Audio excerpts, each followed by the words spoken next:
విమాన తయారీ సంస్థ బోయింగ్ లో ఉద్యోగుల తొలగింపు ప్రక్రియ ముమ్మరం చేశారు. 400 మందికి పైగా ఉద్యోగులకు లే ఆఫ్ నోటీసులు జారీ చేసింది ఆ సంస్థ. కార్మికులు సమ్మె చేయడంతో వాటిల్లిన నష్టం పూడ్చుకునేందుకు ఈ నిర్ణయం తీసుకున్నట్టు కంపెనీ ప్రకటించింది. తీవ్రమైన ఆర్థిక ఒత్తిళ్లు, ఉత్పత్తి ఆలస్యం వేళ బోయింగ్ లే ఆఫ్ల నిర్ణయం తీసుకుంది. ఏరోస్పేస్ లేబర్ యూనియన్లోని 438 మంది ఉద్యోగులకు లే ఆఫ్ నోటీసులు అందించింది. వీరిలో 218 మంది ఇంజనీర్లు, society of professional engineering employees in aerospace యూనిట్లోని సభ్యులు కూడా ఉన్నారు. మిగిలిన వారు టెక్నికల్ యూనిట్లో విధులు నిర్వర్తిస్తున్న వాళ్లున్నారు. ఇక సాంకేతిక నిపుణులు, విశ్లేషకులు కూడా ఉన్నారు. అయితే అర్హత ఉన్న ఉద్యోగులకు 3 నెలల వరకు కెరీర్ ట్రాన్సిషన్ సేవలు, ఆరోగ్య సంరక్షణ ప్రయోజనాలు అందిస్తుంది.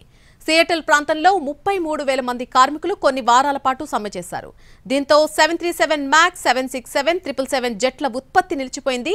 సమ్మె కారణంగా 3వ త్రైమాసికంలో $5 బిలియన్ నష్టం జరిగిందని సంస్థ తెలిపింది. ఈ నష్టాలను పూడ్చుకునేందుకు ఉద్యోగుల తొలగింపును మార్గంగా ఎంచుకుంది. రాబోయే రోజుల్లో మొత్తం ఉద్యోగుల్లో 10% మందిని తొలగిస్తామని కంపెనీ ఇదివరకే ప్రకటించింది. అందులో భాగంగానే కిందటి వారంలోనే పెద్ద సంఖ్యలో ఉద్యోగులకు పింక్ స్లిప్పులు జారీ చేసింది.